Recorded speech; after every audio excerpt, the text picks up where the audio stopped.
Well, we're almost done here, but there's plenty more figure skating to come on NBCSN. We get our first look at the dance competition. The short dance starts tomorrow at noon Eastern on NBCSN. So here are the standings after the pair's short program. And there you see Tarasova and Morozov with the lead, about a 6.5-point lead up at the top. But then, wow, how about James and Cypre in second, followed by the Germans and another Russian team in fourth. So Stolbova and Enbert all the way down to fourth place, Ryan. Well, in Stolbova and Klimov, it was the coming back from the injury to see how quickly they would recover. And they just didn't quite look as prepared as usual.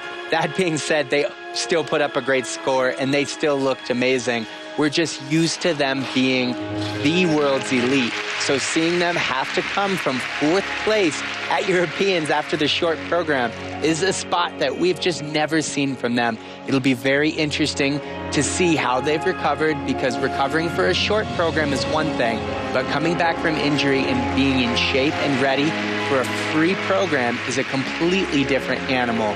So we will learn a lot about their medal in a couple of days' time. And it is so close up at the top. In third place, you've got Sevchenko and Massot.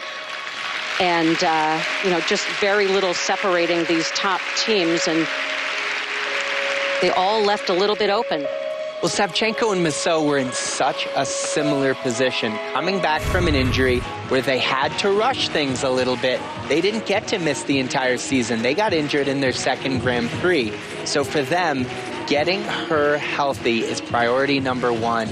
They want to peak for the Olympic Games next season. Right now, it's just all about getting her back to where she needs to be and getting enough international points so that they have good skating orders at these elite events and they can feel like they can contend with the very best. Without, as we've talked about, when you miss competitions with injury, you open that door for teams like Tarasova and Morozov, and that was the situation at the Grand Prix final. And with the little mistake in the footwork. Well, she's kicking herself about that because they might not be where they are. Well, and after they skated, it appeared that they were still going to be in striking distance, so it wasn't really a big deal. So she was laughing it off. Now, they're 7, 8 points out of the lead? That little mistake really becomes significant because the break in the program takes away from the components. They get minuses on the footwork, and they have the 1-point deduction. Those things really add up, and that is going to bite them heading into the free. Big gap between them and the leaders, but not so much between James and Cypre, just, a couple of tenths of a point. Well, and what's so interesting is we kept talking about how the door is left wide open, and everyone was afraid to step through it until James and Cypre stepped on the ice. They've been training very well. They've had silly mistakes in their Grand Prix, and this was the moment that they've been looking for.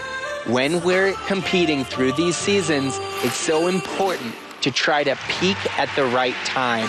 And by putting this program together, leading into the World Championships, this is the right time for them to be finding their stride, getting things together, and putting pressure on these top teams, because they're sitting in second place now. If they can hold on and knock off some of these teams, because the two teams that are right behind them could very much be considered favorites for the Olympics and the World Championships. So such an important statement. Can they keep the momentum into the free program? Well, we're gonna find out in a couple of days.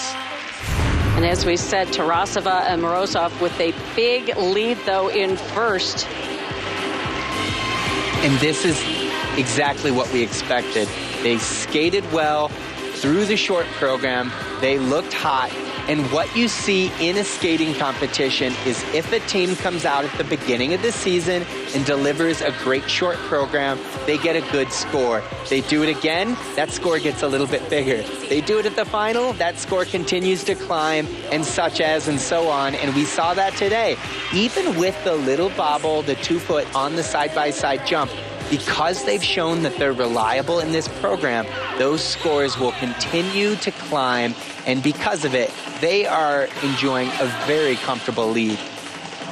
And just a quick note, not to confuse anyone, I had Stolbova skating with the wrong guy. She did not switch partners. She is with Klimov still through this competition. That is very true. Very important to note. All right, our coverage of the European Figure Skating Championships is going to continue tomorrow, as we mentioned, with the short dance and the pairs free.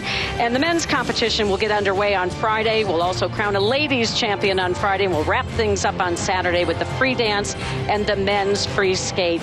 And in case you missed it earlier, here's a look at the standings after the ladies' short program, and perhaps the surprise there, Carolina Kostner returning after being out for a couple of years, and she's in third place. And it's hard to call it a surprise, but missing that time, it was a question mark. You weren't quite sure what we were going to see, but not surprising at all. Yevgenia Medvedeva just delivering exactly as she has every single time these past 2 years.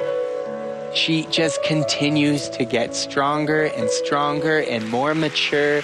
And you wonder, with these Russian ladies that come up so young, when they hit that 17, 18 mark, sometimes the technical skills have a bit of a dip. And she just looks to be getting stronger every time she touches the ice on both ends, the components and the technical side. Well, she is 17. I mean, is there any way to know? Can she continue at the top like that through next year, the all-important Olympic year? Now, that's a lot to ask, but she is not showing any signs of holding back. So the pairs will continue tomorrow with the free skate. As we said, Russians in first, France in second, and the Germans are in third, and we've got another Russian pair in fourth place. We'll see what happens tomorrow with the pairs free skate. So that'll do it for us.